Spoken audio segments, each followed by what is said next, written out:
Hello, welcome back to Sharks Happen. Today we are going to go over some surfers. We're going to have another story. We already had somebody that sat there and boxed a shark. This one sort of did the same. Going to go over some other surfers. We're going to go over an ending segment where a gentleman catches a fish, turns into a lose-lose situation. Going to be a great show. Stick around.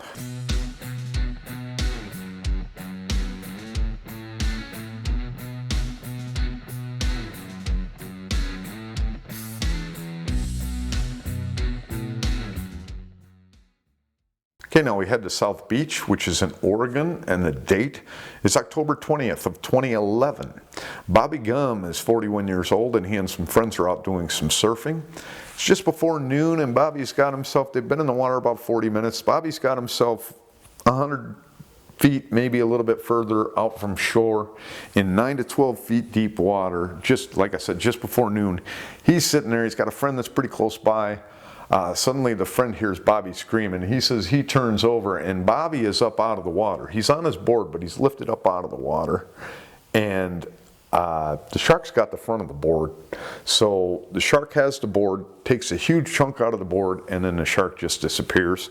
Bobby is shaken, but he's uninjured in the attack. It was right up at the front of the board, so luckily he probably didn't have his arms there and might not even been laying down at the time. If he was sitting up, there wouldn't have been something there to bite. But it's the front of the board, not the back, which is kind of odd because the sharks usually go after your legs. So it went ahead and lifted the board up. Well, one of the other witnesses that was on a board further along, he says that he can't really be certain because he was laying on his board and this was 20 feet from him, but he had seen, and he couldn't remember if it was before or after Bobby was attacked, but he had seen a trail of like a weird wake. Nothing at the surface, so something's right below the surface, and it's changing from like bubbles to a stream. But he can watch this, and he's watching, so you know something large is swimming over there. So Bobby ends up with his board bitten. Takes a huge chunk out of it. They said it's 14 inches of a chunk. But the problem there is it's the very front of the board, so as soon as that bite force goes down there, there isn't enough around from the front of the jaw. There's just a little strip. You're going to get a push out from that tip of the board. So that's not a true diameter of that shark. 14 inches doesn't matter here because you don't know how much of the board was pushed out and how much the actual diameter of that bite was. It just took a nice chunk out of the front of the board and went on its way.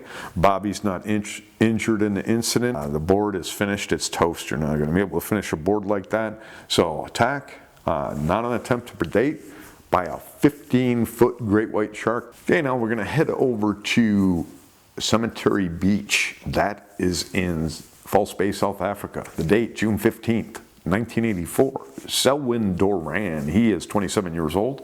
He's out doing himself some surfing. It's 5:30 in the evening and he's paddling his way out. So he's paddling and suddenly the board just stops and then he's tossed off the board. And now he ends up in the water next to a shark, and this shark starts circling the board. And the shark is circling the board on Selwyn, even though Selwyn kicked this shark at least 5 times as it was doing the circling, or even maybe before when he ended up in the water next to it. I think that's the first time he would kick it. But he kicked the shark 5 times, and it still circled and then finally eventually left. And Selwyn was able to get in. It did bite his board, but didn't bite him. Selwyn is uninjured in the attack. They got a tooth fragment, which is about 2 millimeters, 80 thousandths. Very small, but somehow they found out that this is from the bottom of a great white shark. I mean, I guess the serrations would tell you. So it was probably a serrated chip. Right there it tells you it's a great white. Tiger isn't going to have those serrations like a great white is. And I don't know if a bull does or not. They might, but it turns out to be a great white, about 2.8 meters in length. So you're talking 9-foot great white. Went ahead and came up and his board lodged itself. It sounds like it lodged itself on the shark and the shark probably lifted up, which knocked him into the water, and that circling started. I don't know when the board was bitten, but it could have been when it was circling. A lot of times they'll circle and they'll make a run, but it was very light bite to the board. So we'll put this down as an attack, not an attempt to predate. No injury to the surfer, and the board survives. And we're going to head over to Pilas Beach, and that is in Kauai, Hawaii. And the date is October 20th of 2013. Jeff Horton, 25 years old. He's out doing some surfing. He's got himself well offshore. He's 200 yards from shore, 11 o'clock in the morning, and he's in an estimated 20-foot deep water, probably on one of those angles, you know, where it builds up the wave for you to, those huge waves, I would think. So he's out there waiting on a wave, and suddenly the water's clear. He can see a dark shape coming for him, and he's able to lift his left leg up off the board before the shark comes up, takes his head up, and bites the board. Now the shark bites the board, and he rolls over. So the shark obviously grabbed the board and kind of pulled that side down, causing him to roll on top of the shark. So now Jeff's on top of the shark.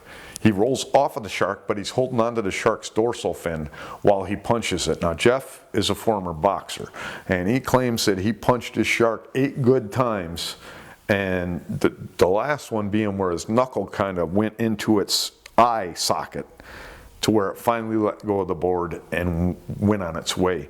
He rolled on top of the shark and punched on it, and then that last punch hit it in the eye, and then the shark disappeared. He was able to get on his board and get in with the help of another surfer that had seen the commotion, came over to help him out. Gets in. The bite to the board is big enough to where they determined that this thing is a 12-foot tiger shark that went after him. And you know, didn't release that board until that 8th punch hit him in the eye. It was hanging onto his board, and the bite is right where his thigh would have been. I mean, it looks like right where your thigh would be as a surfer on the board.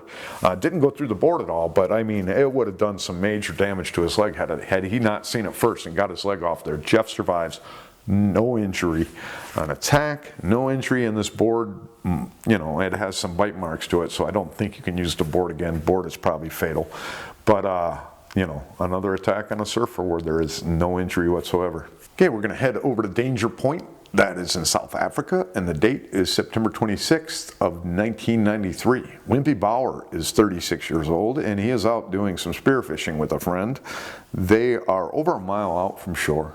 Wimpie himself, he's in 60 feet deep water approximately. It's 11:30, and he's resting on top of the shore. Now he's only 100 feet from the boat, a mile from shore, 100 feet from the boat, but he's resting on top of the water, and he feels a turbulence underneath him. And after he feels this turbulence, he feels a pain in his leg. And now the shark that hit him lifted him all the way out of the water in the hit. So this is a fast hit. Thing is probably coming up at him at full speed, you know, the 20, 25 miles an hour hitting him. Takes him up out of the water, and now Wimpie still has his spear gun in his hand, and he says the line is kind of wrapped around the shark's head now. As they both hit the water, he falls over to the left side, and the shark passes him on the right side. So he falls to the left of the shark, and the shark passes him to the right, and then he's able to get himself back to the boat. He gets onto the boat. He didn't even know he was injured yet. He gets onto the boat, then he realizes that he was bitten in a leg. So he was bitten, it involved his knee and his calf, or his knee and his thigh, one of the two, but he had a single bite to him that lifted him out of the water, so he was grabbed by the legs, which pushed him out of the water. He gets to the boat. They quickly grab the other diver that's in the water, and they get Wimpie in. He gets sutured up from his attack. He said this was a 13-foot great white shark, approximately 4 meters, he says. So you're talking probably a 12, 13-foot shark. Grabbed him and then just went on its way. He says that it was probably a case of mistaken identity. I think it was just like, you know, most of these single bites. It sees you in the area, doesn't want you there, and bites you and goes on its way. What else can they do? Like people say, they don't have hands. They can't slap you in the face. They're going to bite you. It's not they're hungry or they want to test you out and see how tender you are. No, they're mad. They don't want you there. You do not belong there, and that shark knows it. So most of these single bite issues with the great whites, they just don't want you in their area. I don't care what anybody says. That is the reason for the bite. Fight over feed. Fight probably overdoes feed with all large sharks 2 to 1. So I'm expecting by the time we get through with this to have, you know, 60% plus of the attacks, non-predation attempts were about 30%. They're out to eat. Those are those, when it's great whites especially, those are those you know, just desperate sharks that need that meal to be able to continue on with their natural course of feeding. So that's our attack on Wimpie Bouwer. An attack, not an attempt to predate, injury to his leg by a 13-foot great white shark. Okay, now we're going to head over to Cocoa Beach, and that is in Florida, and the date is November 24th of 2009. Garrett Goliath is 10 years old. He is out on the water, him and his sister, and he is 15 feet from shore in about 3 feet deep water, waist high water. I call that 3 feet. So when it says waist high, I put 3 feet in there, and he is kneeling. He's kind of kneeling, playing where he's floating up and dropping back down, sometimes going under the water. So as waves come in, he's kneeling so that the waves will roll over him. Sometimes he's underwater. He gets bit. He feels a bite to his foot. He's in just 3 feet of water, and he feels this bite, and it releases, and then he says he feels it again. Shark goes ahead and grabs him again. This time it shakes a couple times before he's able to get out. His father said he let out a blood-curdling scream when he was bitten.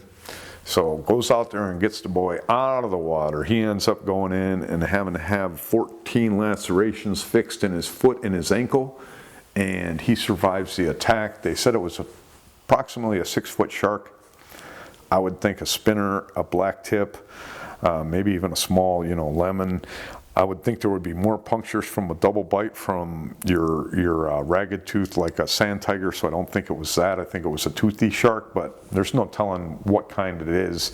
And for it being a 6-footer, just, you know, biting your foot twice, that's just horrendous. And I wonder how long all that takes to fix up. And so that's our story on Garrett Goliath. We'll put him down as an attack, not an attempt to predate by a 6-foot shark. We just don't know what kind, and we will move on. Okay, we're going to finish our unprovoked attacks over in Kogo Bay, which is in False Bay. That's in South Africa. The date is July 29th of 1999. Sergio Garcia is 42 years old. He and a friend Gerard Geldenhuis are out doing some surfing.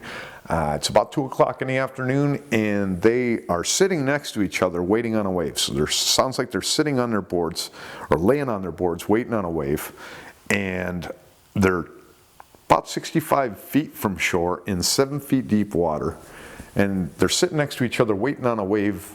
And suddenly Geldenhuis says that he looked over at Sergio, and underneath his board he could see the shark coming, and the shark just grabbed him, he says, because Sergio's there, and now Sergio on his board is not there. Took him right under the water. Sergio popped up moments later screaming for help. The shark itself was not in the area, and Geldenhuis was going to make his way in. He was about to paddle in, he said, but his friend was calling for help, and he just could not leave him there. Lucky for Sergio. Geldenhuis paddles his way over. The shark returns and comes at him, but does not make a full attack at Geldenhuis. It probably wanted him out of the way, not to rescue this kid. So the shark comes back, kind of comes at Geldenhuis, but turns away and goes on its way, but stays in the area. Geldenhuis is going to help Sergio in, but Sergio's board is in 2 pieces. So the bite took him under, broke his board in half. So Geldenhuis steps off of his board and grabs onto the suit of Sergio and pulls him on his board, and now he's swimming him in, and as he's doing that, he's swimming him in, and behind them the shark trails them for most of the way and then loses interest and goes on its way. He gets Sergio in. Sergio's got a bite to his thigh and his buttocks. Sounds like they're pretty bad. He ends up surviving the wounds, thank goodness. If his friend would have went in, probably wouldn't have turned out so well for him. They were the only 2 out in the water. I don't know if they were the only 2 at the beach, but they were only 2 out in the water. Sergio gets fixed up. He ends up surviving the attack. They said it was between a 3 and 5 meter great white shark, 3.5 and 5 meters. So you're talking anywhere from 11 feet to probably 14 feet, 15 foot. So it's in the area of 11 to 15 foot, and he survives. Great white shark, they both say. But the thing is Geldenhuis, years later, over a decade earlier, Geldenhuis was on the beach. I don't know what beach or where this location is, but he was one of the people that were trying to keep the life going of somebody that was injured by a shark earlier. So he had already gone through this type of thing earlier. That's our attack.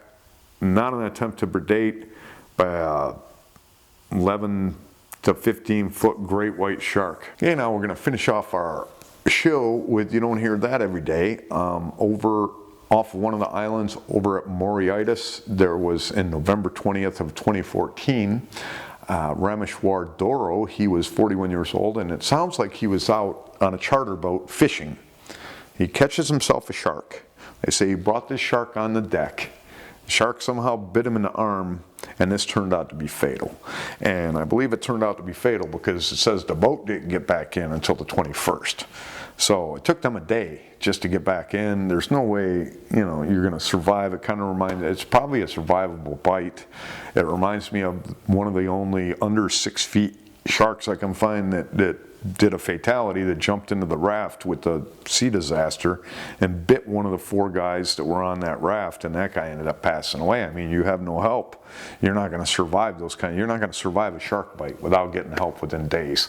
That Cuban story that we went over with that guy laying on the beach for 5 days, very lucky. I mean, yeah, the infection set him, but I'm surprised he didn't pass away from extenuation, you know. So just a terrible incident, but he catches a shark. It's probably a lose-lose. I'm thinking the shark was killed, and I'm thinking that, you know, the shark went ahead and bit him, and that ended up in the end of his life. So not a good thing, you know. Not a what were you thinking, because people catch sharks all the time. People are bitten by sharks all the time when they're fishing.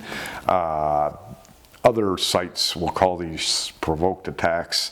I don't even call them attacks. Those are being bitten by a shark. It's a fishing injury, like if you went ahead and stabbed yourself with a hook. Basically, it's one of those dangers that you have when you're fishing, you know, in general, is that whatever you catch, if it can, it's going to try to hurt you to get away. So it's just one of those things that happen. It isn't an attack, it's a shark bite.